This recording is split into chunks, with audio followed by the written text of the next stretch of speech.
Welcome to Fiberchats. Today we are continuing with the Humans of Westknits series, and we're going to be talking about clue number 2. The following 6 participants of the mystery knit along by Westknits called Twists and Turns will discuss how they liked the second clue, all the issues they faced in first clue and second clue. So some spoilers might be seen, so just a warning. And if you are new to my channel, check out the previous videos of the Humans of Westknits MKAL series, because you'll get to meet people just like you who make Stephen West so famous.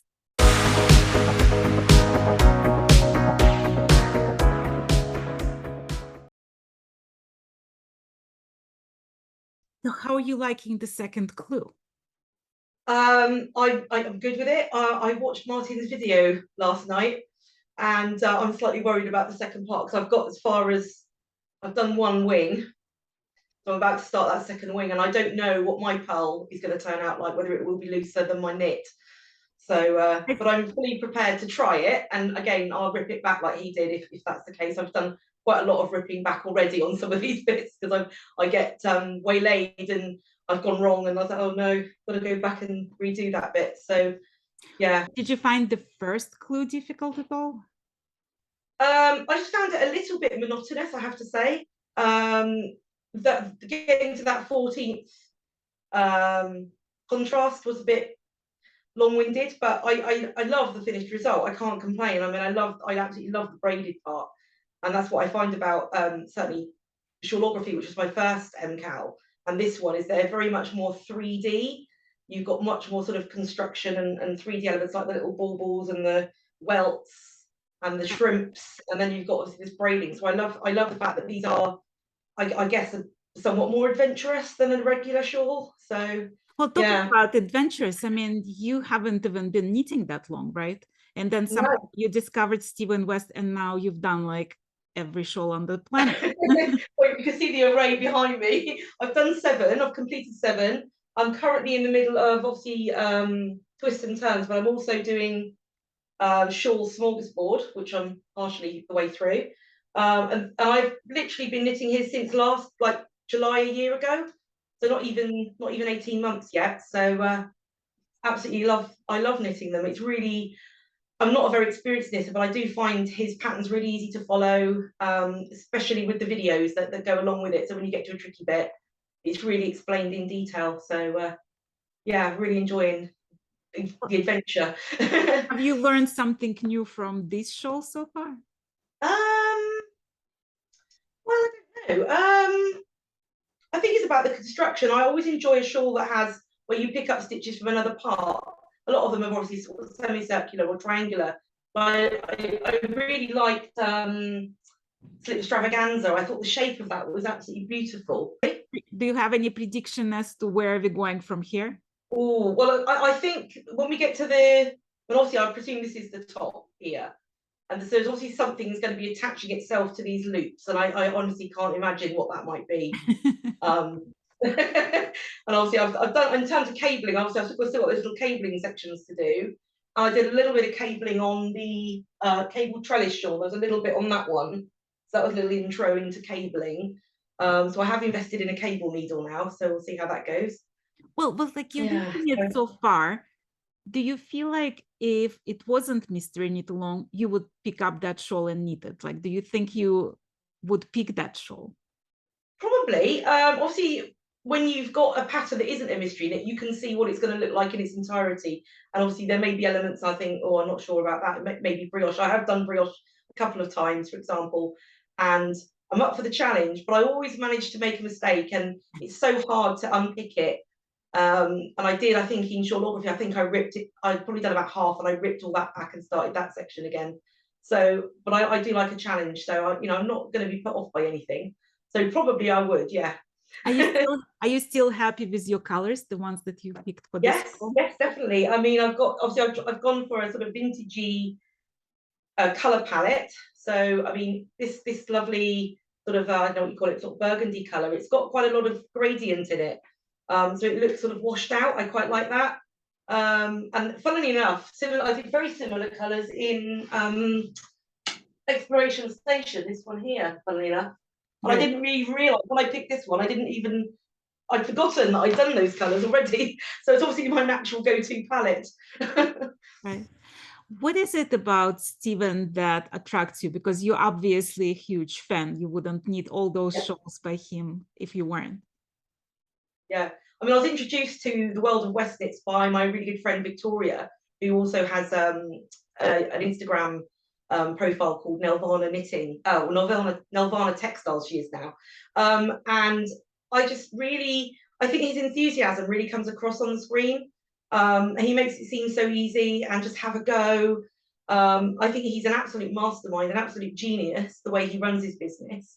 So obviously you just want the pattern, and I haven't bought a kit, but I have bought the little the little bag and that separately. So I've gone to his shop and I've bought stuff. So I think he's not only a knitting genius, I think he's a business genius as well.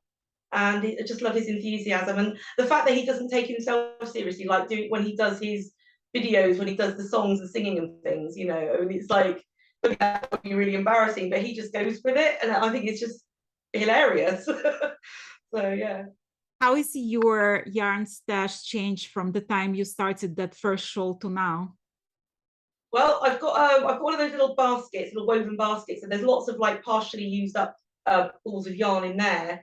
But I don't tend to stash a lot because I prefer to have a project in mind and buy accordingly. Because obviously the yarns aren't very cheap, and I've gone for quite expensive yarns. I mean, this one cost me I think it was about £124 to buy the yarn for this, because it is actually a merino silk, so they aren't cheap. So I do like to try and budget properly and have actually have a project in mind. So like your background, unfortunately, I don't have shelves full of yarns in the background. I'd say yet. It's like it's also work in progress. What did you like about my collaboration with Martin? Like, what made you join us? Well, I was already actually following both of you anyway. So then you collaborated, which is obviously it was a no-brainer to watch what you were up to. And I'm liking the competition element. That's quite good. Are you rooting for Martin? For the I'm not gonna choose sides. I find it like I find our competition kind of funny because I mean Martin is a very busy guy. He works full time. I do like a lot of interviews at the moment, so it's like we both have our own things that we are very busy with. But I was like, okay, Martin, I'm leaving for 3 days. I'm not bringing my knitting with you. You have 3 day jump start. And then of course he manages to dislike his tension. And now we're like back like side to side again. So it's gonna be interesting. But I feel like he's putting me under pressure. It's not even the MKAL scheduling, it's Martin, because I'm like, okay, I can't stay behind Martin, Are you stressed about the scheduling of MKAL, that you're not going to be able to finish the clue on time? Well, with shawlography, I kept up really well actually. In a couple of weeks, I even had time to spare, so I knitted something else in the meantime. But with this one, it's taken me longer. It took me an extra 2 days to get that first clue done. And I'm sure I've got to fit it in. I've got a very busy schedule in life as well. I've got kids. I work. I'm a childminder. I'm also a councillor and a mayor of a town. So there's a lot going on in my life. In fact, this weekend I had 2 mayoral engagements. So that was time I'm thinking, I can't knit. Knitting is always there. I just want to do the knitting all the time. So I've had to squeeze in. But so I've got sort of section 2 done. I've got section 3, 4, and 5 to go. So I've only got, Monday, 3 or 4 days to go. So I'm not sure I'm going to finish it on time. I am quite competitive, but I am, I'm learning not to stress about it. How is that working for you? Because it's not working for me. I'm trying to learn not to stress, but it's not working. I think we've only got 24 hours in a day, and I find that if I go too fast, that's when I make mistakes, and I end up spending more time unpicking it than making it. So I need to slow down anyway. I think I need to teach myself to slow down. And really, because what I tend to do as well is I'm watching a YouTube video while I'm knitting, and sometimes I'm so involved in the YouTube video I've sort of gone wrong and I've not realised. So it's getting that, is that getting attention to it properly? I had that happen on the second clue because I was watching Martin's Vlogtober, and somehow I missed 2 rows of the short row section. Yeah. But it was so visible that I had to and I figured it out 3 sections later. So I was like, oh my God, I have to undo 2 hours of work, So I blame Martin on that. He's too distracted. Well, is there something you enjoy the most about this Mystery Knit Along? What's your favorite thing about it? I think it's the reveal day. It's getting to that video, and I do whiz to the end. I like to see what I'm going to end up with. I don't sit through all the knitting instructions whilst I'm not knitting it, because I just think, well, I'm not going to remember it. It's no point in me wasting time. So I just look for the key elements and go right to the end and see what I'm going to knit. And then when I get to that section, I'll follow Stephen when he's doing it at the same time. So yeah, that's how I structure it. I don't mind knowing the reveal at the end of each week, but I'm really excited for that video to come out on a Thursday. Well, you mentioned your friend who introduced you to Stephen West. Have you met new friends through the yeah, I've been to a couple of yarn shows or textile shows, and I've been chatting to people on the stands, and I've also got a good relationship with some of the people I buy yarn from online. So we share. Whenever I post on Instagram, I always tag everybody in, all my yarn people, the needle people, the pattern people, and they often come back and comment. So I have a little conversation with them about that project or about the yarn that I'm using. So I do find that everyone is just so friendly and excited about the same sorts of issues. So yeah. Right. Well, don't forget to tag Martin and me when I have been. something, because we want to see everyone's progress. We want to see where. Thank you for the follow, both of you as well. You've both followed me on Instagram, so that's great. Thank you. How are you enjoying the second clue? I'm liking it. Many spoiler alerts. Are you liking it more than the first clue? I like it in the sense the short rows are the palette cleanser from after all the casting on and casting off. It's nice just to have a little section where you're just knitting. And I also like the way it's looking in terms of extending the shawl out. I think I like the way the first section, it's so cool. What can you say? It's so creative and so cool. It was a kind of a pain to knit, but it was cool. But I'm liking the second section. It's and I'm on the cables, the first section of cables now, and they're really just fun because they're something a little different from what else we've done so far. Right. Were you stressed at all about finishing on time the first clue? Yes. I didn't. I actually had to knit into Thursday, the first day of that Thursday was finishing the first clue. So I didn't start the second clue until Friday. Right. But the second clue has been pretty fast. Well, I'm hoping so, because I didn't knit for 3 days. I did a little bit. I knitted on Friday, and I was hoping I'm going to finish the first wing on Friday, except when I got to the third repeat of the short rows, I realized that I messed up on the 2 short rows behind. So I had to think back the whole thing. Oh no. And restart again. So that set Martin 3 days ahead of me.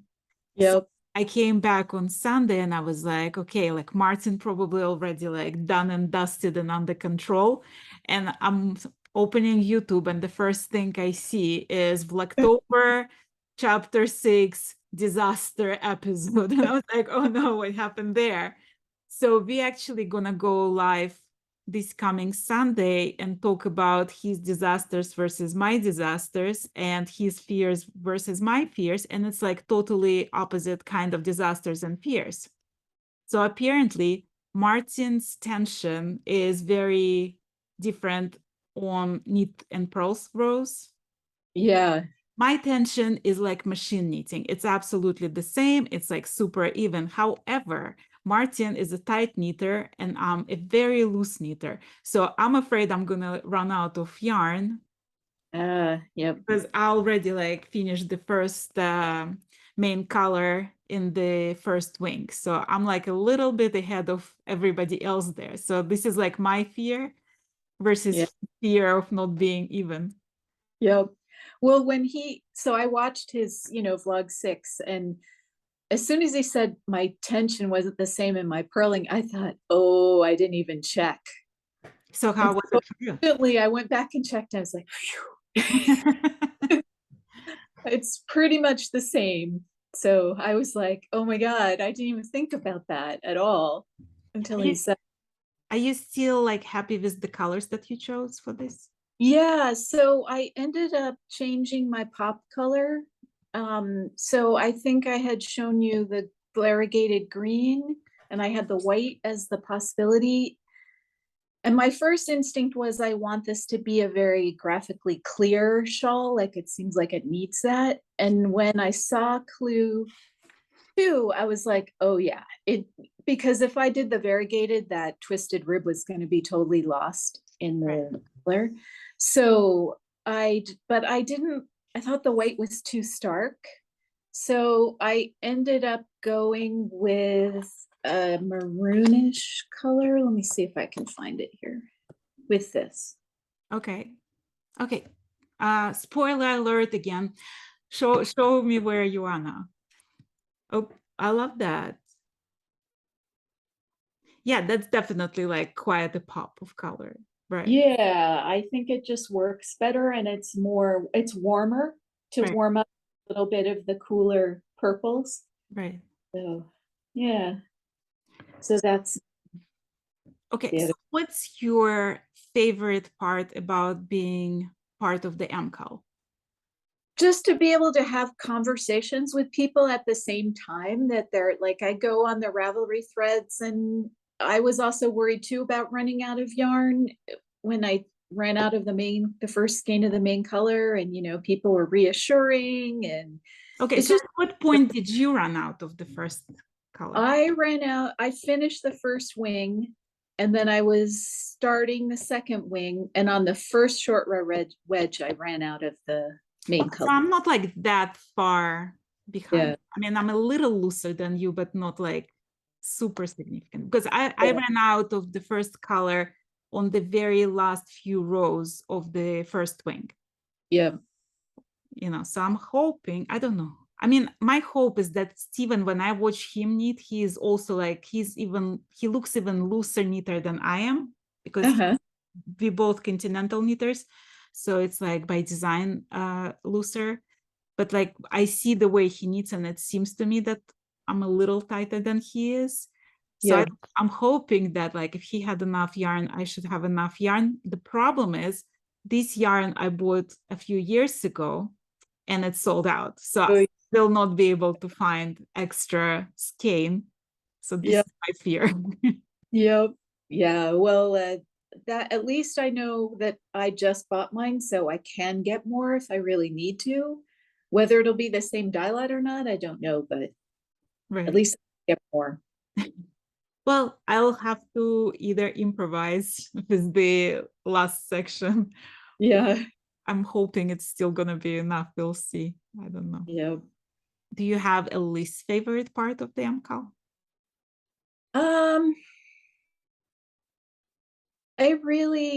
I wasn't too fond of all the casting on and casting off. I was like, I'm really slow at it. So I timed myself, and I was like 10 minutes for a normal row and 25 minutes for the cast on row. So it was like more than double the amount of time to do all the little ones. So, but that was just a minor thing. Otherwise, I'm really enjoying it. It's a lot of fun. Do you think this would be the shawl you would pick up in general, like if you just strolled on Ravelry and saw it? I don't know, because I haven't seen the rest of it yet. So I'm wondering how the rest of it's going to pull some of the sections together. Right now I'm a little like, I'm not so sure about these contrast color cables right where they are. But I'm sure he's going to do something amazing that'll pull it all together in the end. And then I'll be like, oh my gosh, because I've made 6 of his other shawls, and I've looked at pretty much every pattern he's ever made. And I think 99% of them are amazing, and I want to knit all of them. So I'm having faith. If somebody is still thinking like, oh, should I join this mystery knit along? Like, what would be your advice to people who are hesitant about it? I would say, yeah, you should, because just the first section alone is so creative. If nothing else, you're going to learn something in that first section that will be something you could use in another, another way, another project, another thing that you wanted to make. Right. It's like, it's just amazing. I actually find it a lot with his designs that I feel like every design prepares me for something else. Like when I come to another project, I'm like, oh, I already done it with Steven back in that project. So it's like it teaches some tricks and twists. Yeah. Well, that's why I started knitting his stuff, and because I mostly design my own stuff, and already that technique has given me like 6 ideas of variations that I would want to do with it. So I'm like, What do you like about him as a designer? I like that he's really playful, and that he will put together colors that are just you like, does that go together? And then you look at the whole finished thing and you're like, oh yeah, that totally works. And I also love that he's so creative with his techniques, and he does things where he blends a lot of different techniques in one project. Because I feel like with his stuff, you never get bored, because you're doing one section and it's one type of thing, and then another section and it's another type of thing. And it's just so fascinating to see how in the end they all work together.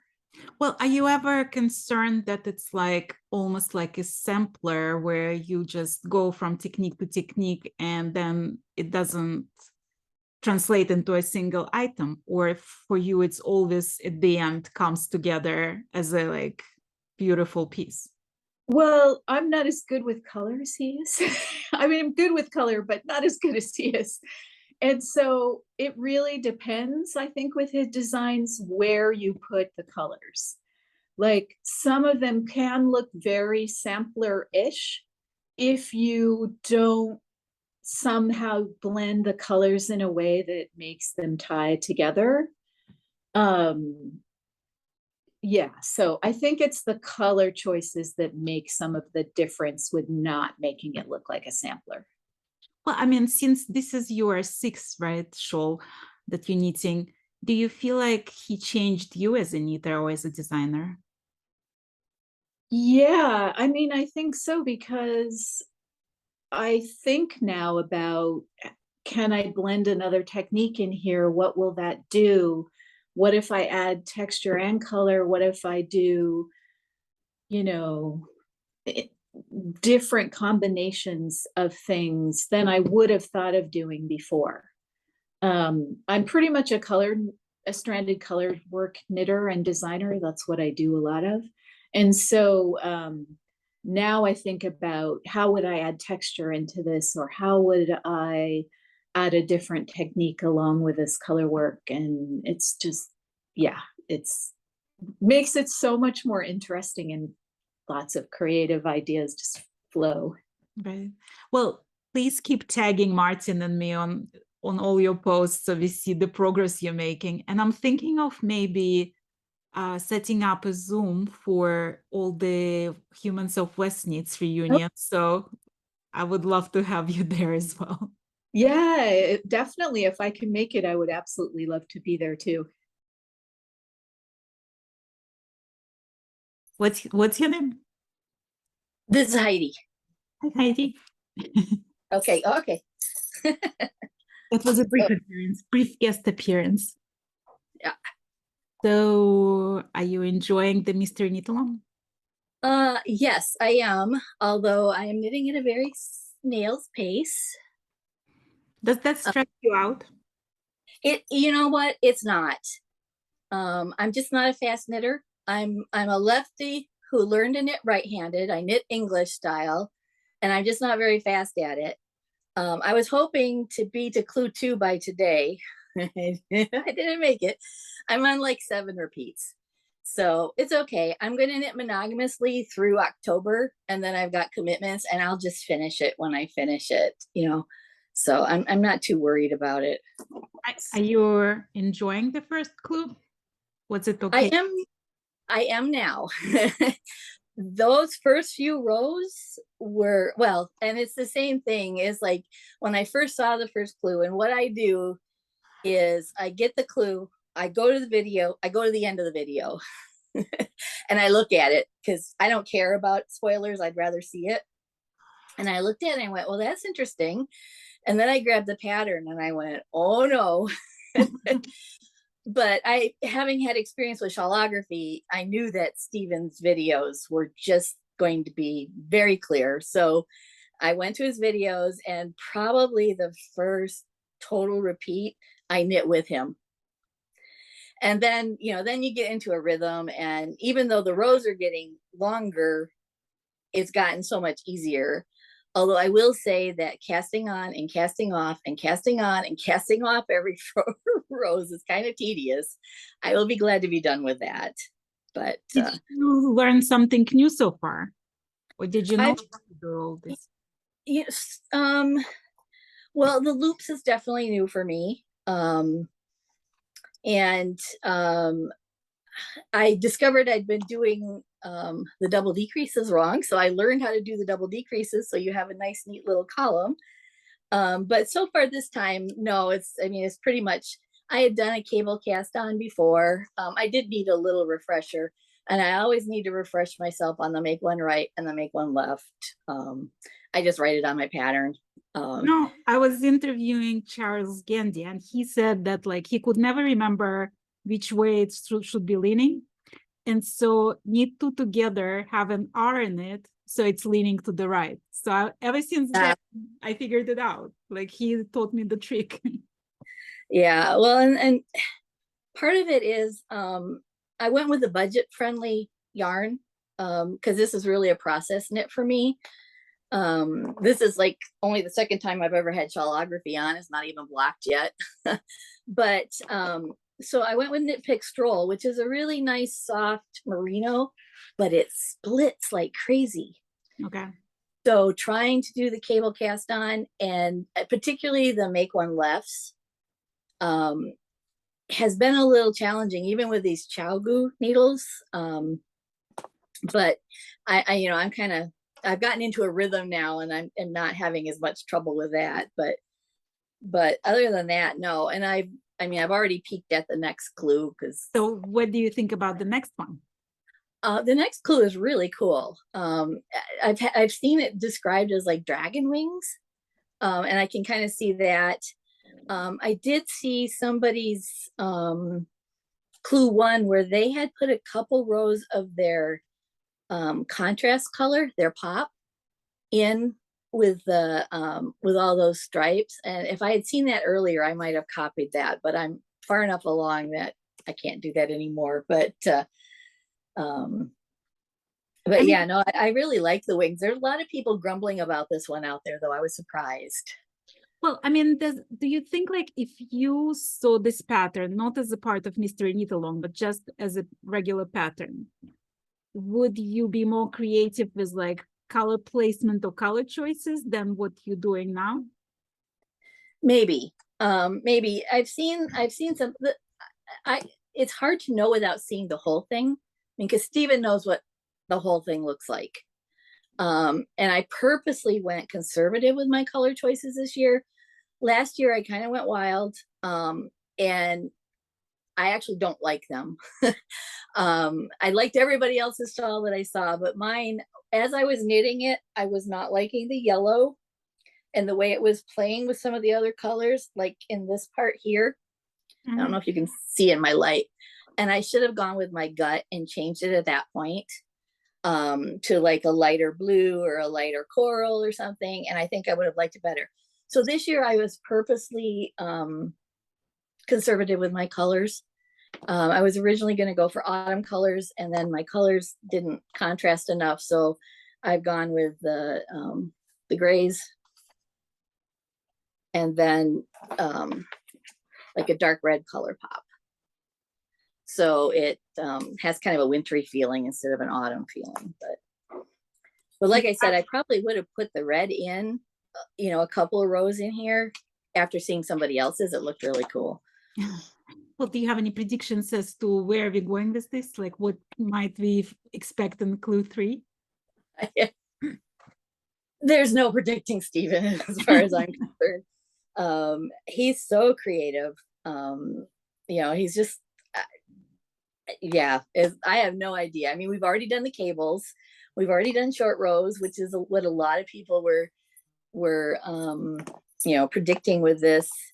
It seems to be like he's going for a very symmetrical shawl. It will be interesting to see what he does with the ends of those loops. Yeah, like I can't wait to see what's happening there. Yeah, so I'm kind of stumped as to where he's going next, but so far it's been, you know, it looks good. I mean, are you enjoying the process, or is there something that you're like, oh, I wish it wasn't a mystery knit along? No, because to be honest, I think I wouldn't have knit this, and I probably wouldn't have knit shawlography if I had seen them first. Not because I don't like them, but because I'd be too intimidated to knit them. I mean, shawlography is like just a sampler of everything I had never done before. And so you know, and this one I might have, but I'm better off if I don't know what the mystery is going to look like, because I'm really knitting it as a process. I want to learn from Stephen. Like, as far as his designs go, I'm more kind of like, if I were just to choose a design and knit it and wear it, I would probably be more like a dotted raise, which is a lot more conservative. Or I really like his new basket weave one that he's done, where they're, you know, they're not quite as wild and crazy. Well, do you think like the fact that Mystery Knit Along is so popular pushes him into this whole sampler category that he might have not done otherwise? Well, I think it does, because otherwise, I mean, where do you go with it? If it's just, you know, a simple, like if it's like a basket weave or a dotted raise, after you've done the first clue, there isn't any place to go with it. I had in my past had written mystery quilts. And so there's just a certain process, you know, you can't do the same thing every clue, because then it's like, well, people are like, we already did this. So I think that's part of it. And I was just watching his interview, no, his live, and he was talking about the challenge of making it new and different and fresh for the people who've already knit most of his, while keeping it still doable for the first timers. You know, and he was talking about, I mean, there are brand new knitters that are doing this, and it's like, they are brave. But, yeah, like I was talking to somebody who just learned how to knit like 10 days ago, and she's doing this shawl, and I was like, my God, like you're braver than I would have been. you started with Shetland lace. I don't think she's braver than you, but I think part of that is just the YouTube culture, because you know you're going to be able to find anything. I mean, when I started knitting, you were taught by your grandma, right? And then you had books or magazines and maybe somebody else to teach you. But if you didn't know how to do something and couldn't understand it from pictures in a book, you couldn't do it. Whereas now, I mean, Stephen walks you through every single thing. So even if you're a beginner and you're like, what does that mean? You just have to watch him. And if you have to watch him 4 or 5 times, you watch him 4 or 5 times or 20 times. And he also shows it both in English and in continental, most everything. The only thing he doesn't do is show you left-handed if you're an actual left-handed knitter. But luckily I knit right-handed. But so really, I mean, because he's such a good teacher, even beginners, you know, you have to be brave to do it, but you certainly can do it. Well, you were very active in like YouTube world. You watch a lot of podcasts. What attracted you to Martin and me? Well, I found you first. you know, like a year and a half ago, I came back into the knitting world. You know, I'd done other crafts and stuff, and I came back into the knitting world, and I wanted to learn how to knit socks. And so I Googled online knitting socks, and I found Caleb from Drowning in Yarn. And because he had this article about socks, but I also through them found his interview with you on Fiberchats, and was so fascinated that I went back and started binging all of your episodes. And as you know, I've watched most of them. I'm a little bit behind, but I've watched most of them. So I've always enjoyed your, you know, whatever it is you put out. It's always really interesting. And I also found Martin through then your interview with Martin. I don't remember if I saw that, if I binged it or I saw it, but and Martin has such a charm about him. And then the two of you together are just fun and funny and charming. And you know, and then there's that aspect of that you're trying to make it a little bit of a community. You know, there's a lot of community around the you know, Westknits, but some of it has gotten a little negative, and I pretty much bow out. You know, it's like I want it to be fun and positive, and I really don't have any in-person knitting friends. Right. Or anybody who would understand when I mean, my husband's eyes glaze over, and none of my friends knit, so there's nobody I can share. Well, look what I learned today, or look where do you think this is going, you know? And so it's nice to be able to have that online community, and I was already comfortable with you, you know, through your podcasts. So, and I knew it would be positive and it would be fun. So that's why. Did you do the shawlography as a mystery knit along as well? I did. And I really hadn't even really heard of Stephen West much before that. I don't remember exactly how I heard of Stephen West, because I wasn't following him. It may have been through you always mentioning that you wanted to interview him. And so I got curious. And so I went to look, or it might have been through Needles at the Ready, who knit a lot of his stuff. And so I went to look. But I found him right about the time of shawlography, right? And I'm like, okay, well, that sounds interesting. Why don't I just join in? And so, but like I said, it's a good thing I hadn't seen it beforehand, because I would have been, oh, I can't do that. But, I mean, how was that experience? Did you manage to finish it on time? Were you stressed over that? I didn't stress over it. I kept up pretty much through the first two clues. And then we got to that one where we were just knitting. You've knit shawlography, right? I haven't. Oh, okay. So the part where it's just all these stripes, I got a little behind then. And then we got to brioche, and I had never done brioche before. And so I took my time with that. There are some advantages to being behind, though, because when I got to the crisscrosses, which everybody hated, I had seen some really good tips on making those crisscrosses so much easier. Right. So I didn't fight with the crisscrosses, and they were pretty easy. And then I think I finished like in January, because it took me forever to do the stripes. But I was also knitting other things at that point. I think it's like a very interesting point, because I just came from Rhinebeck, so I haven't knitted in 3 days. And Martin, of course, was like pumping ahead because he well, Martin had a little bit of a disaster there. So like, but watching that, right? It like I came home yesterday, and the first thing I went on YouTube and I saw Martin post the disaster episodes. I was like, okay, what's the disaster? I have to see it for myself now. But I feel like it was like I wouldn't even think about it unless I saw it. But then when I started knitting that second wing, I was like, oh, that's what he talks about. So like I don't have that problem, but I ran into a different problem because I'm a much looser knitter than Martin. So Martin still has enough of the main yarn to go onto the second wing, and I'm out at the end of the first wing. God, am I going to have enough yarn, you know? So it's like, it's interesting to see other people post about things, because it makes you realize like where your pitfalls might lay in, and you're a little bit prepared, you know?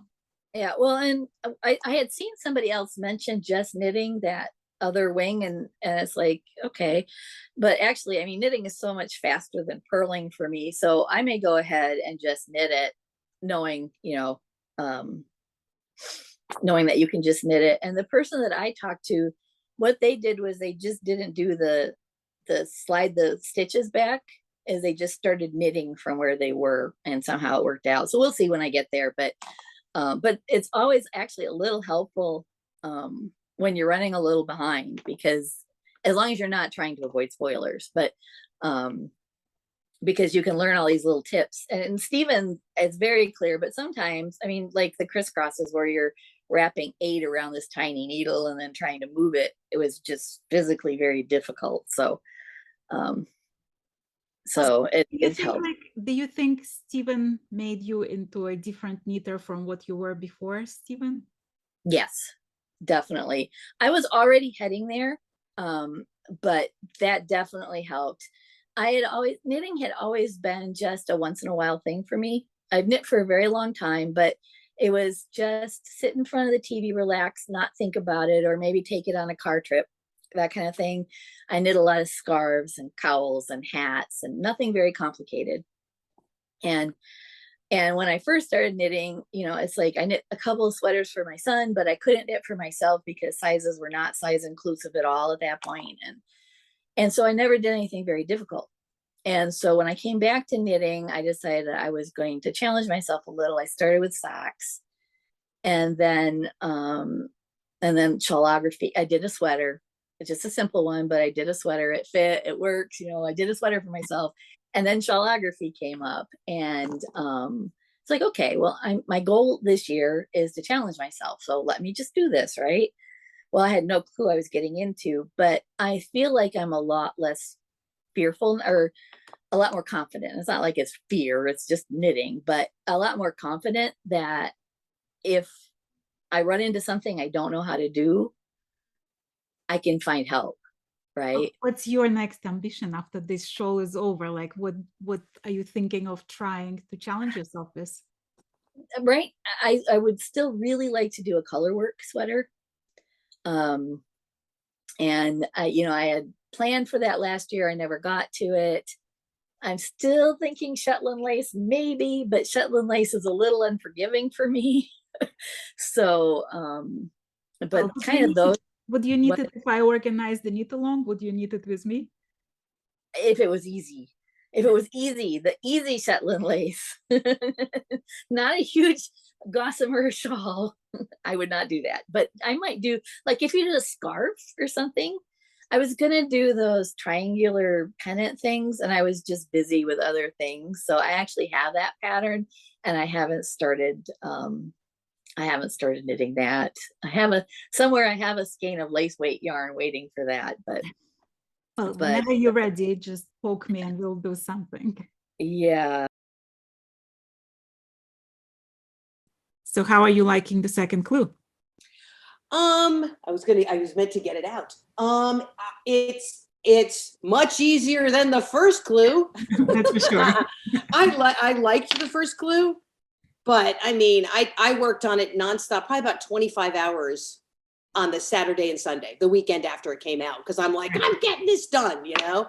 I have to say by Sunday night, when I did like the 2.5 hour I-cord bind off, I was saying bad things about Stephen. I was tired, like my eyes hurt, you know, it was, I think, much more work than previous first clues have been. But I mean, I called it like top heavy because it was like the first clue, I feel like, overwhelmed a lot of people. Like even people who have been knitting his shawls for years, it was sort of surprisingly labor intensive. Right.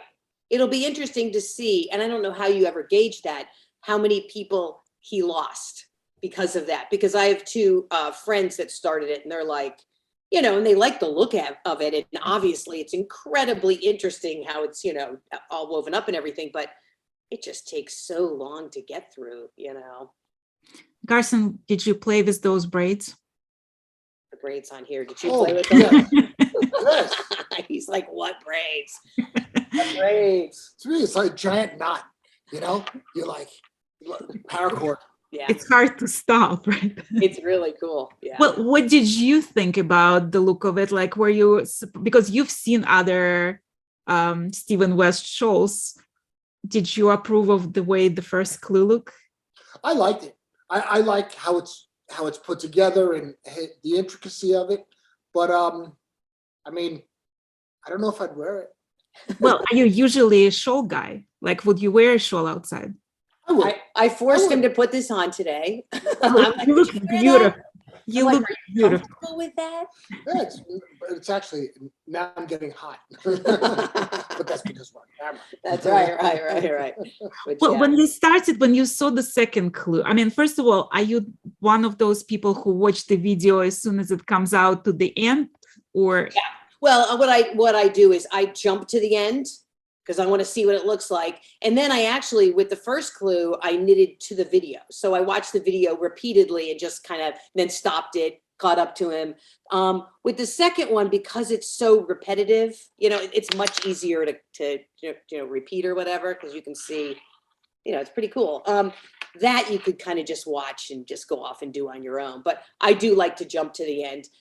Not because I think if I looked at it and I didn't like it, I'd still do it anyway. So it's not like to determine whether I'm going to continue or not, but I like to see how it's going to look, to see So what did I'm doing. You finished the first wing. Did you start the second wing?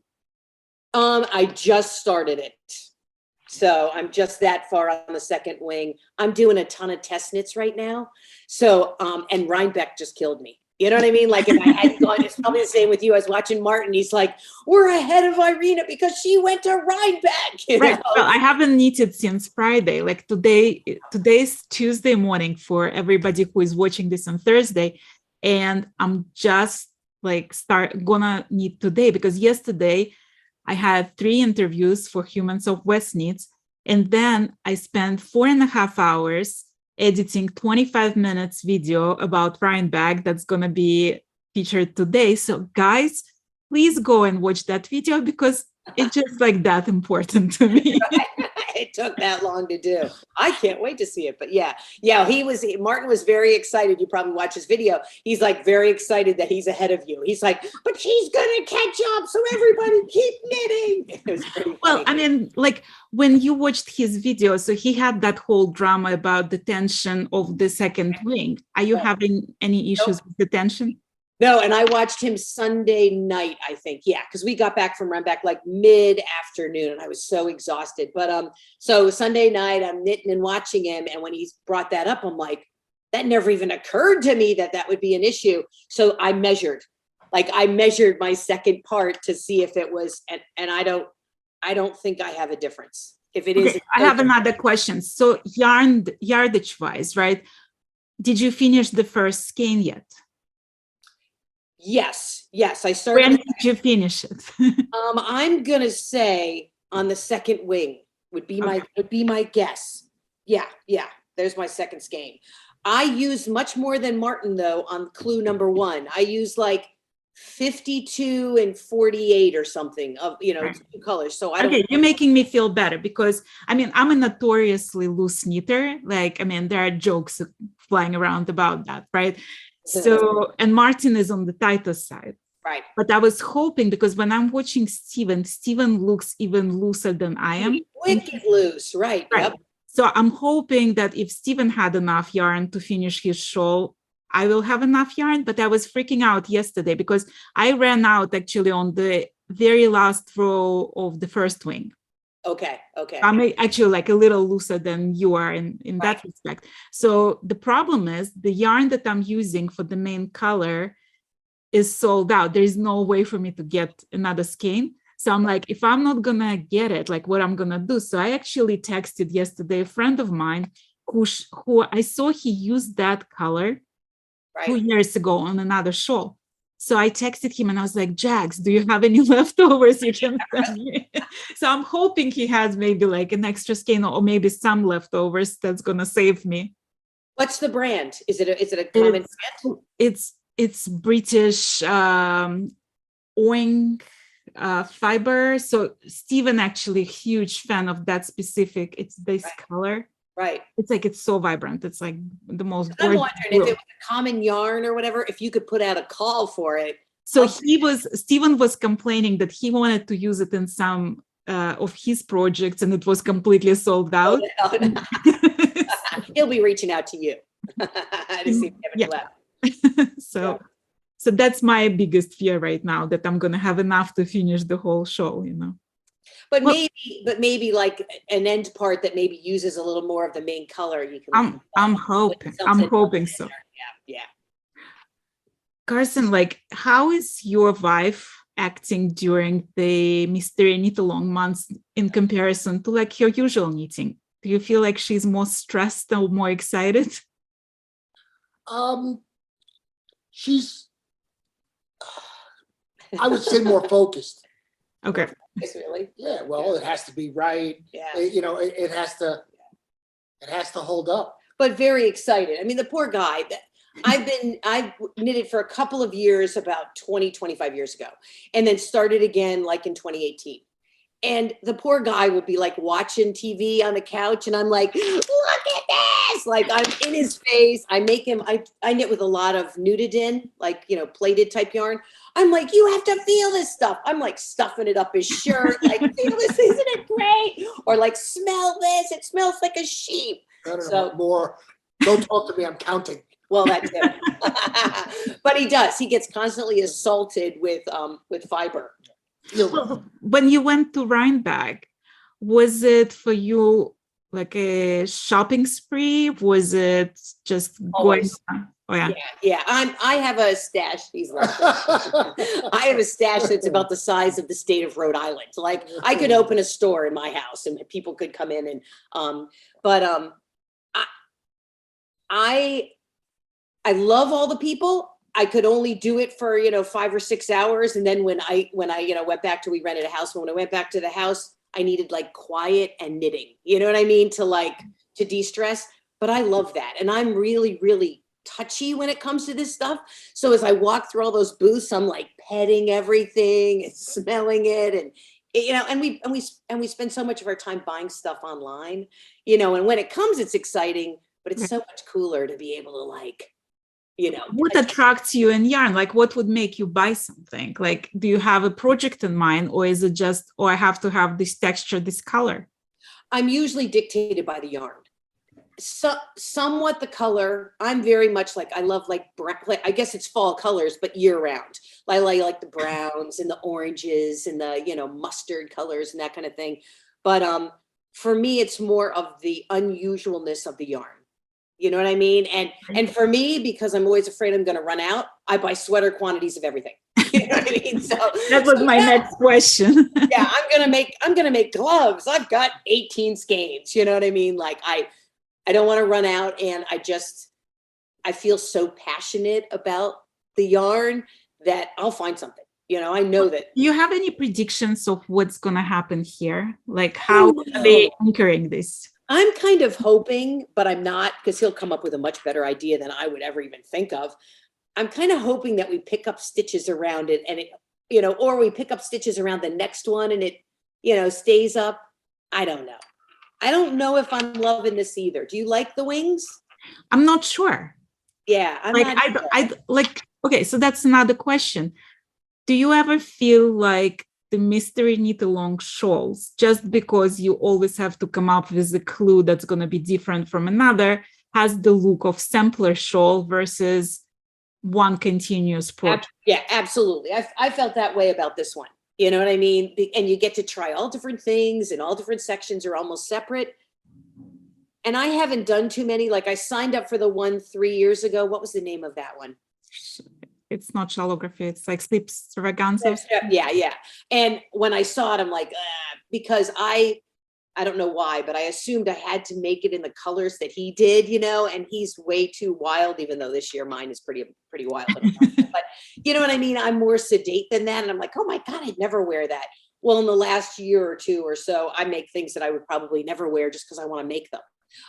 But I do think that sometimes it's not a coherent one piece, as opposed to, like you said, it's a sample of different ideas that because he said that, like when he designs them, I think I saw it on your interview of him, when he designs these things, he just starts knitting. And then, hey, what do I do next? It's not, I don't know if he looks at it as a whole from the beginning. He looks at it, how can I add? So it does become more modular or whatever. Well, now that you saw the second clue, do you think you would have chosen different colors if you knew what the second clue looks like? No, No, Because like I think I would have chosen completely different. Yeah, color. I've seen a couple of people that their first clue looked awesome. And then the second clue, you're like, oh, you know, it wasn't. But no, I love the pink. I almost wonder if I wouldn't have put like pink as my main color or something. You know what I mean? Because it's so woo, like neon-y. But it'll be interesting how he ties things back in. Because to me right now, this is very disjointed. You know what I mean? It doesn't make any sense. It doesn't make sense like how it's put together. But I'm sure in the end, do you think he's going to come off the top or he's going to come off the bottom? I think it's going to be the bottom. Like I think Bottom. it's just going to go wider in the bottom somehow. Yeah. But Yeah. I'm curious what the edging is going to look like. Yeah. I liked this. Nobody else did. And it did take me like, I stayed up to the glutes all the way till the end. Then when we started doing this and each stripe took you like an hour or something, I'm like, oh my God, I'm never going to get done. I think it was like mid to end of November before Does it stress you out like when you can't finish clue on time? Yeah. I have like, I'm not that I'm a good test knitter, but I'm a good meet the deadline test knitter. And so I have a lot of designers that come back to me and say, I'd love to have you test knit this because you always make the deadline. Right. So, you know what I mean? And I like that. It's like raw, you know what I mean? Poor guy's outside, like cutting wood. We have wood stoves and he's out there cutting wood. And I'm like, I can't help you. I have knitting to do. Like, you know, it's a second job, you know, but I like that. I like the challenge of, can I get done in time? You know? Carson, do you think like we're crazy because you knew this woman before knitting, right? And then suddenly like she has deadlines and knitting is so important that the deadlines must be met. Like, is it all crazy to you? It's not crazy at all. She has a passion. She loves her passion. It's becoming a little overwhelming when now all of a sudden the test knit people are coming back to her, could you please do this? And she feels obligated because she likes their design and the way it comes out, and it's more useful than others. But some of these test knits, you know, whoever wrote this doesn't know what they're doing. I'm not. Goes on Fiberchats, stays on Fiberchats. I know, really. And I'm bad in the fact that I'm so like engineering minded that I'm like, I'm not going to follow that. I'm going to do it a way that makes it look better. You know what I mean? And then I'm like, thank God you probably can't tell. Or sometimes I'll reach out to the designer. I did one where it was a color work yoke and it went under the arms and it didn't match. And I was like, is it okay if I increase the underarm by X amount of stitches so I can make it match? And she's like, I guess, you know, it makes it harder on you, but like, you know what I mean? Like you see ways that you could make it like, you know, but I've always been this way. Like whenever I'm passionate about something, I'm way overboard and excited. And I've never been moderate in anything, you know. And her arms are flapping. I flap a lot, yes. Carson, do you think Stephen West changed your life? No. Nice. No. Poor Stephen. Stephen's wonderful. What he does is amazing. But I mean, no, it hasn't changed my life. I don't mind the yarn. I mean, it makes your yarn more embarrassing. Well, this is just the select. It's just the show stash, right? Right. This isn't the real stash. We have a room stash. Well, at the beginning of October, he said, I know for the next month, Stephen's here. You're with Stephen. It's you and Stephen. I get it. So he did change your life. Yeah. He's in your living room every day. I know. So I haven't knitted since Friday. Like I knitted a little bit on Friday, and then I haven't touched it Saturday, Sunday, and Monday, because Monday I came back from Rhinebeck and I spent 4.5 hours editing my Rhinebeck recap, which is now finally live on YouTube. Nice. And I did 3 interviews for Humans of Westknits. So it's been like a little bit of a crazy day. So today is like my first day back to knitting. And I think Martin is winning this time. Y'all are both beating me. I'm still almost done with clue 1. Can I see it? Yeah. So I love that like yellow thing. Oh, I love that. So I threw in the accent as 1 because I was looking on Ravelry and seeing everybody throwing them in up higher. So I did it lower on it. Yeah. I also add, you can't really see it in the picture, but you can feel it. I have a gradient mohair running through the light gray. Well, I mean, have you done the MKAL before, or is it your first one? No, this is my first Stephen West knit of all. So, Okay. Okay. So how are you liking it? so far it's so good. I'm a little bit slower as a knitter, so like I said, but I'm watching the videos right as they come out because I like the spoilers, and I'll get it done when I get it done. It's not stressing you out that you like. Oh no, Okay. no, my It's personal stressing me goal. out. I'm like every day trying to calculate, am I gonna be able to finish it until the next clue comes out? And it's like driving me mad.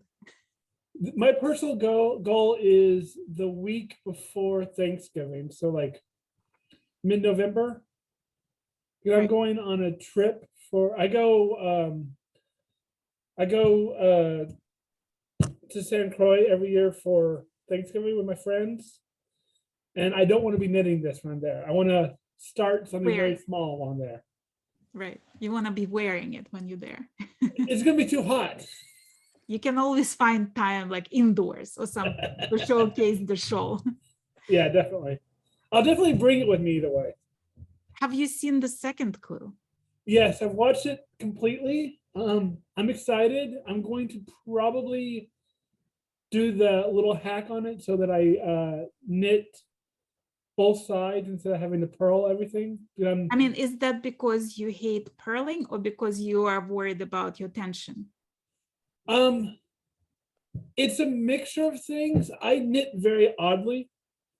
So I'm dyslexic and my mom's left-handed, so I can do anything right-handed that I can do left-handed just as easily. So I knit both continental and English, Mhm. but I can't purl continental unless I do cross purl stitches continental. So they'll all be reversed, Right. which will be great for doing all the Twisted ribbing. yeah. So that part will be fine. But other than that, I knit much faster than I purl because I can only purl English style. Okay. Well, I mean, when you looked at the second clue, what were you thinking? Like, what was your impression of it? I'm intrigued to do the short rows because I typically revert always to German short rows just because I find them very easy. Right. So I'm interested to see this idea because I do a lot of stockinette hats that are knit on the bias. Mhm. So I do a lot of short rows that way. And because I'm already doing stockinette, I'll see if these is faster than the German short rows or not. So we'll see. Are you already playing with those braids nonstop? Oh yeah. I end up braiding them all up until about 2 before the end. And then when I start knitting, I have to start taking them out because they're too tight. And so I play with them a lot. I mean, I've been playing with them the whole time, basically. Yeah, I'm excited to see how the ends are incorporated back into the whole pattern. Well, do you have any like inklings of how it might happen? Well, because after clue 2, there's a little bit, we still have the live stitches on both sides. We're obviously going to have an edge somewhere, so it's going to probably go out a little bit more. But I think there's going to be a piece that goes all the way across the bottom. I'm kind of hoping for more cabling. I love cabling. And I'm kind of hoping for brioche because I've never done brioche and I want to try it. Are you I'm also scared the of brioche? Huh? Are you scared of brioche? I'm not. I might mess it up and have to rip it out multiple times, but I'm never scared for a new challenge. It just means I'm going to be slower.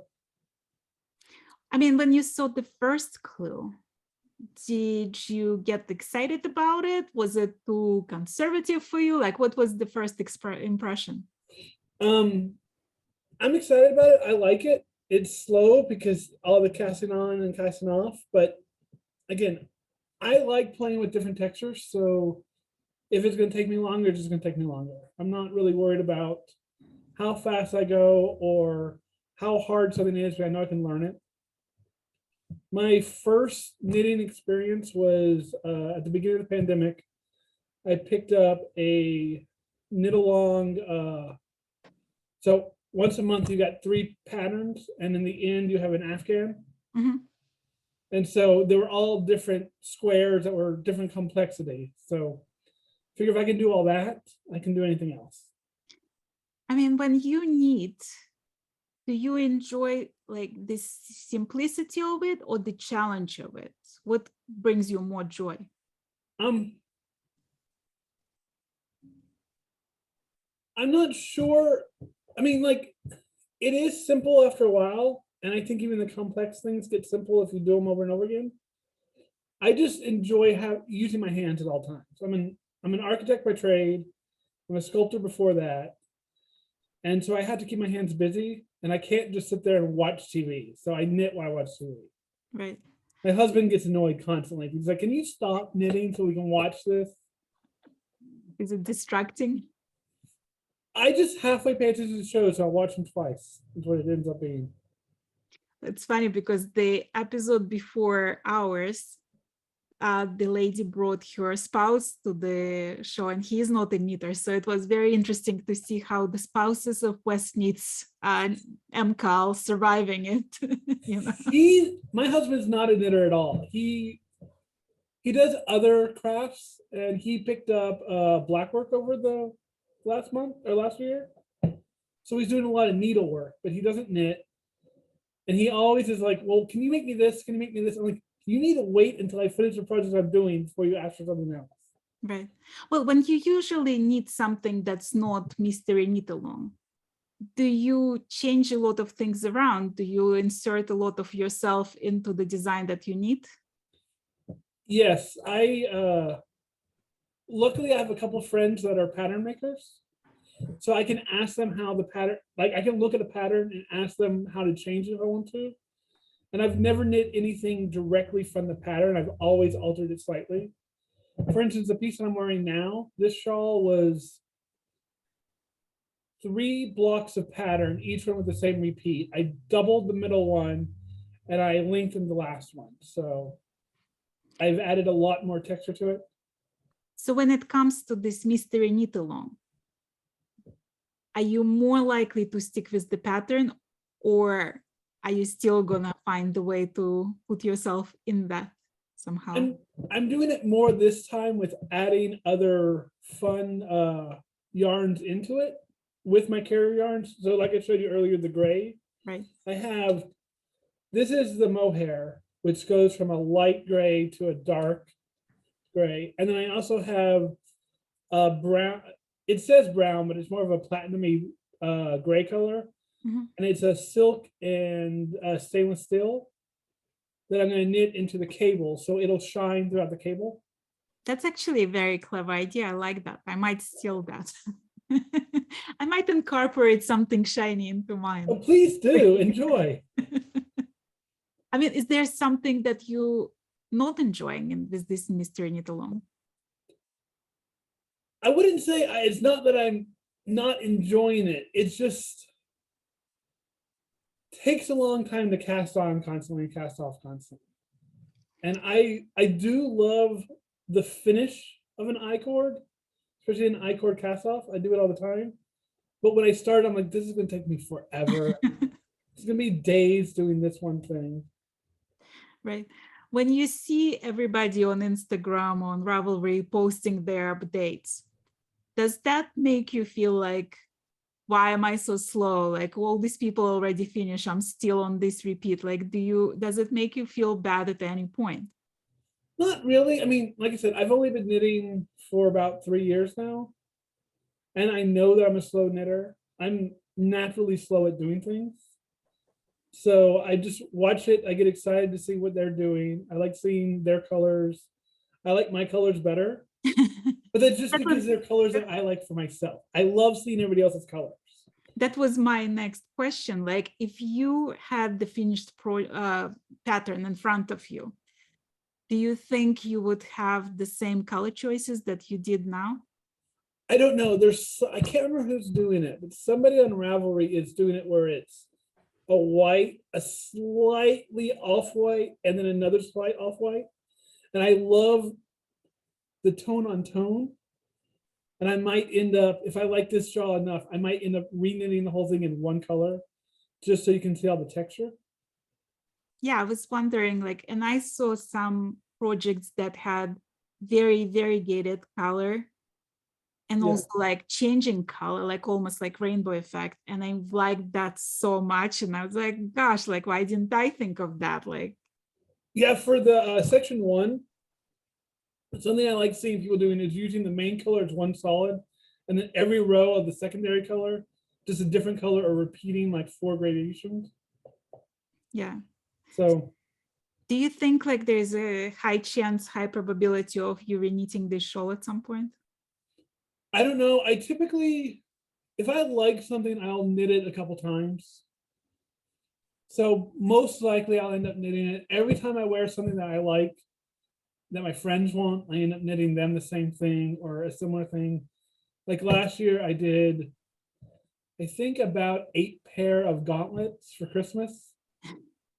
And in fact, I gave away the pair that I made for myself. So that's what I'm going to make when I'm for Thanksgiving. Right. Is a pair. They're very simple gauntlets. But what made you decide to join the Mr. Knit Along this year? so the first year I was knitting in 2020, one of my friends did the mystery knit along, the Shawlography? extravaganza, I think. Extravaganza, yeah. And I fell in love with watching them do it. So I kept saying, once I feel better knitting, I'll do it. And this year I saw it pop up on YouTube right after all the pre-packaged colors were sold out. So I'm Right. like, okay, I'll pick what colors I like from this and make my own stash. But I had some of it as a stash. I bought some more colors. I mean, when you watch the Humans of Westknits, the thing that like there is almost no rule, right? We have people who are like in their 20s, we have people who are there in their 70s, like there is all kinds of people from like all over the world who knitting it. What do you think is the attraction of Stephen West? What makes him so appealing to such wide audience? Well, I think one thing is his knits are, they're comfortable. Like they're really pretty, but they're also big and comfortable to wrap up in. And yes, they're bright colors because he likes bright colors, but they all look good as very muted colors. And if you go and watch his videos, like I started by watching a couple of his videos to learn how to do different knitting techniques for other projects. Right. And he's so good at explaining everything to you. And his patterns, though they look very complicated, are, I wouldn't say they're overly complicated patterns. They're just a lot of variation. So he teaches you, and it's very easy to do. So I think that's why a lot of people do it. If though it looks complicated, it's easier. When you watched the second clue, did you get the sense that it was all part of the greater plan, or did you have a feeling that it looks a bit like a sampler shawl, just like putting different techniques and not necessarily like one coherent shawl design? Well, I'm not sure yet, because I saw that and I kind of thought, at least the first portion of the second clue was a little bit boring compared to other shawls he's done. But after doing all the work on the first clue, I wanted something easier. Right. And I didn't really like it until I saw it draped over somebody and I saw the lines running down somebody. And I really liked how it draped. So when do you predict you're going to be done with the first clue? By the end of the day. I only have the last main color to do and the bind off. So I should be able to get that done today and start the next clue tomorrow. Or Thursday, we'll see. So I might start clue 2 when clue 3 comes out. And that does not stress you at all? No, I mean, it'll get done. Are you going to watch the third clue before you finish the second clue? Oh yeah, I watch them the second they come out. Yeah, I watch them straight through. I get really excited to watch them. I like watching how they come through. I like watching them develop. And I don't find that it's more of a surprise if I see it when I'm doing it where I see it when he's done, it's still a surprise to me. Do you think he changed you as a knitter? So I am very much the person that counts every single stitch I do. I will rip stuff out right away. I will see it and I will fix it. And I'm learning from him to sometimes, if I catch something that's like 2 rows back, just let it go and fix it then and alter it then instead of ripping everything back. But I'm also the person that can comfortably rip out just a section, like 4 rows, and fix that. So, but he has made me embrace mistakes more. How are you enjoying the second clue? Oh, so much better than week one. It's easier, Week- right? This one's kind of just straight. It's a lot more knitting in some ways, but it's very straightforward and easy. I have no problem with the purling in section 3. I just started this morning. Yeah. Section 3. I actually love purling, so I don't know what the hate on for purling is in the knitting community, but anyways, here's my progress. I love those colors. It's actually like, I Thank love you. that it's like a subtle variation in the pinks, but it's like, it looks very beautiful. So, Yeah. okay, so now you're on the second clue, right? Do you think like if you saw that before you started, do you think your color choices would be any different? No, I don't think so. In fact, I wasn't sure how the blue would work as an accent color, but I took it over to my friend who's a master knitter. She went to school in Austria and worked for a short time at Dior. And she didn't really like the blue. She said, that doesn't work. I'm like, what do you mean it doesn't work? I love it. When you look at this shawl, right? Does because I'm wondering about that comment. Like, does it look to you like one continuous shawl, or does it look like it's pieces, unrelated pieces bunched together? Like, do you think that was her problem with that?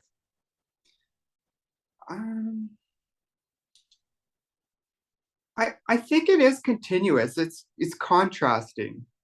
I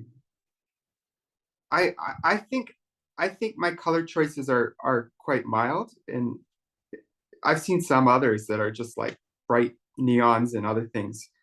I go for the more pastels, and I think the pastels unite the fabric and unite the texture. I think that's important too to think about, but I'm pretty happy with the way it's turning out so far. What were you thinking about, like when you were knitting the first one? What were your impression of that? Oh, I was like, I'm going so slow. I didn't finish till Saturday, section 1.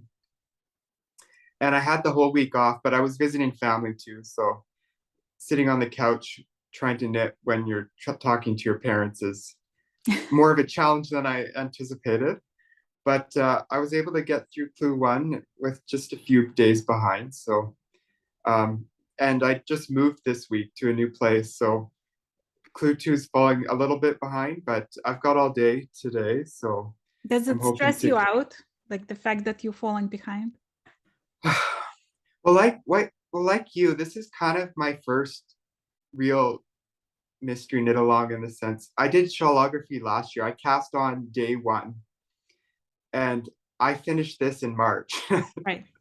It took a long time for me because I've never really tried these new different techniques like shrimps or wedges, or I don't know what he put in here, and it slowed my knitting right down. Like, I'm a fairly proficient continental knitter, but these techniques, they slow you down a bit, and it does stress me out a little bit that I'm not getting done on time. But this time around, it didn't take me a month to finish clue 1. So I'm trying to get in the mindset of the MKAL itself and feel like I'm a part of the team and part of the effort. So I've been watching a lot of vlogs for Vlogtober, and I find it when I feel stressed, it encourages me to keep moving forward. And And because you know that some of the same things, same problems are with other people as well, and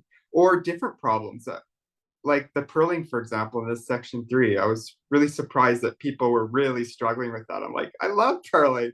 Right. What are you talking about? I love purling just as much as knitting, or else I wouldn't like knitting altogether. So Yeah, I was surprised by that as well. And I was surprised by Martin's difference in intention so much that it was yeah, so obvious. Like I didn't have that issue. I had other issues though.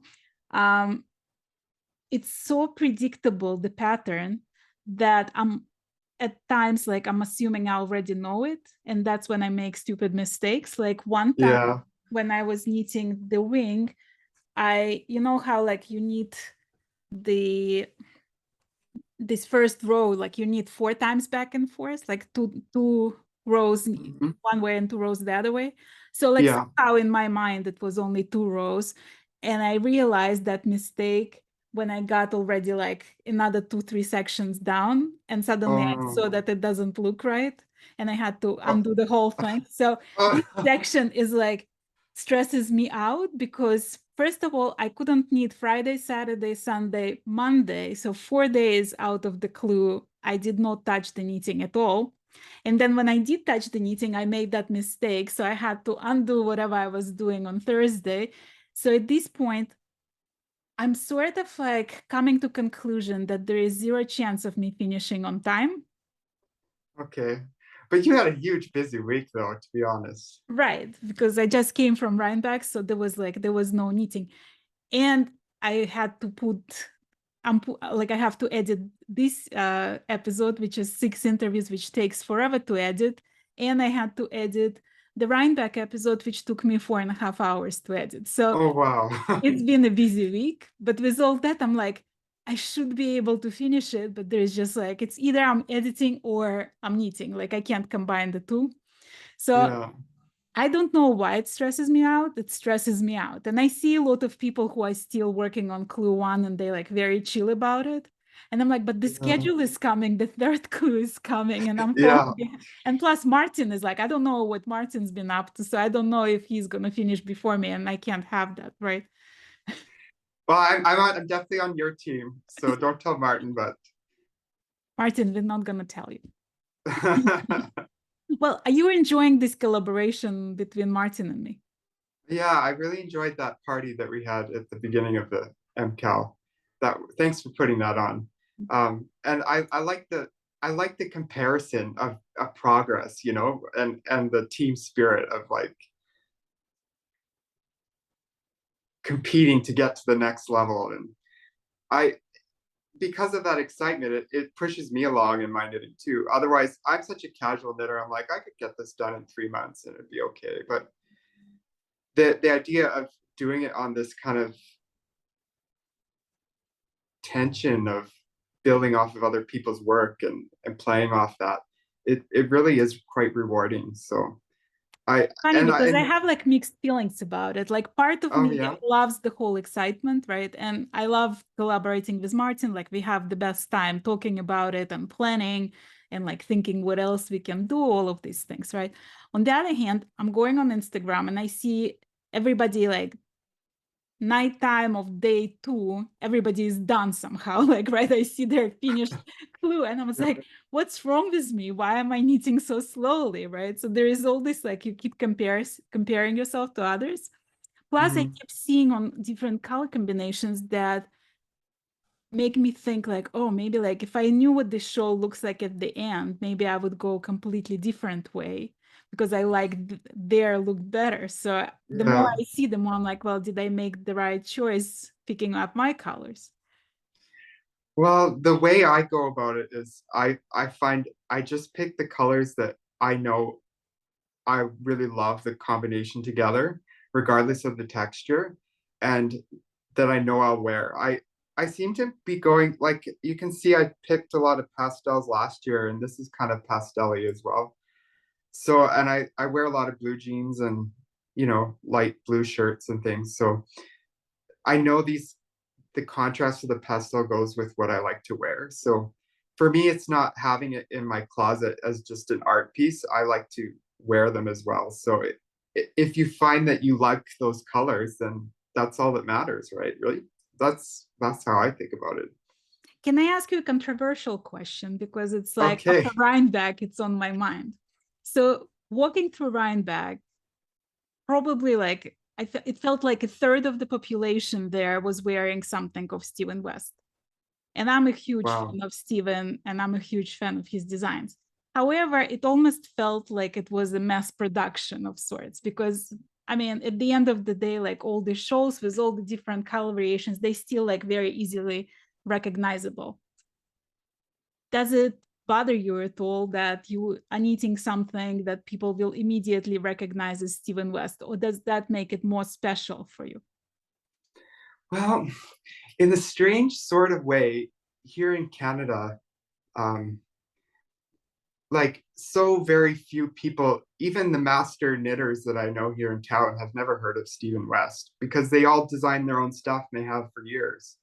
So I can go in and show this and they have no idea where it's from or who it's from, but they can say, oh, I like what you've done here, or they can point out a texture in the pattern. And that's rewarding for me in the sense that I live in a culture that maybe Stephen West is not as well known. So what I'm wearing is novel.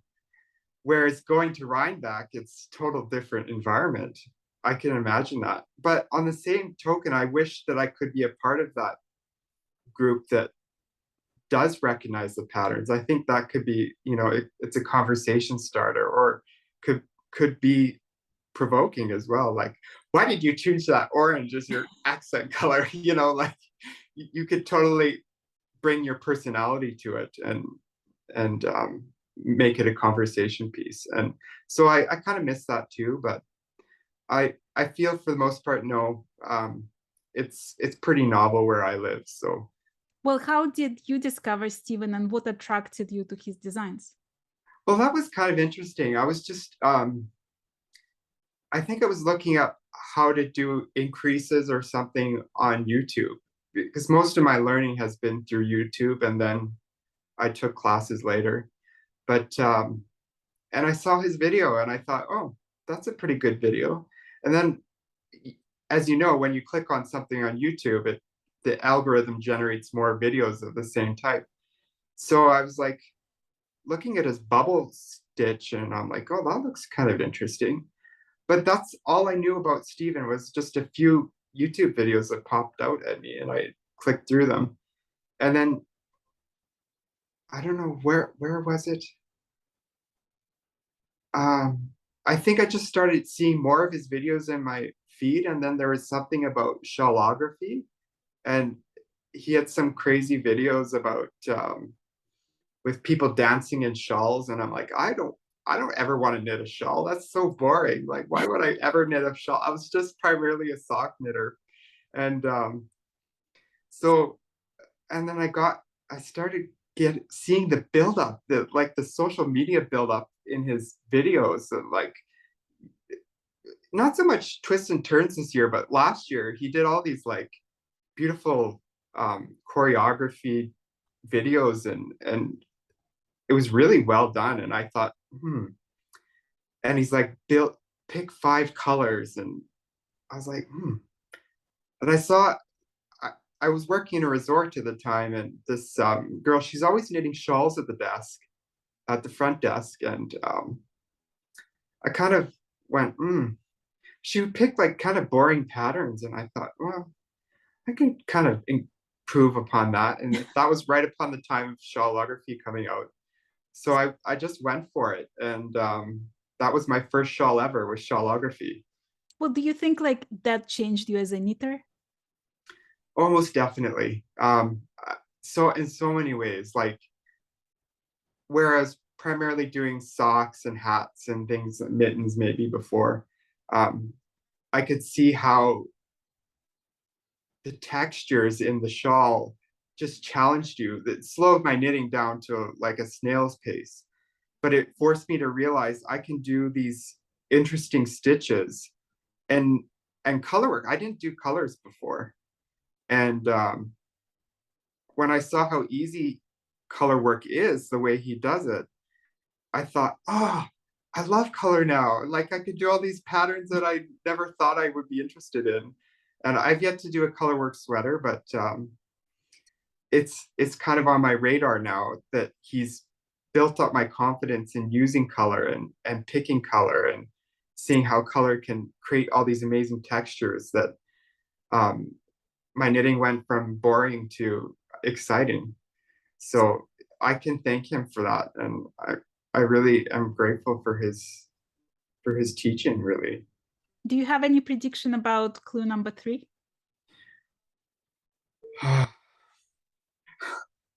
Not really, but I want to see what he does with these little loops. I at know, the I end. can't wait. I can't. I just, is that going to be week 3? I'm kind of curious to see what he's going to, like, I can't even really begin to imagine how he's going to unite these, how? It's just like, it sticks out there like a sore thumb. And I know he'll do something fun, but the suspense is just, it's killing me. And well, I was kind of like wondering if we do cables at all, if he'd be inventing some new technique with the cable needle, but he did do cables this week. So I'm curious if he'll be doing more cables, or it's hard to say. I'm trying to keep a blank slate in my mind so that I don't have to, so it can be a surprise. So we'll find out tomorrow, I guess. What do you think are the chances of brioche showing up?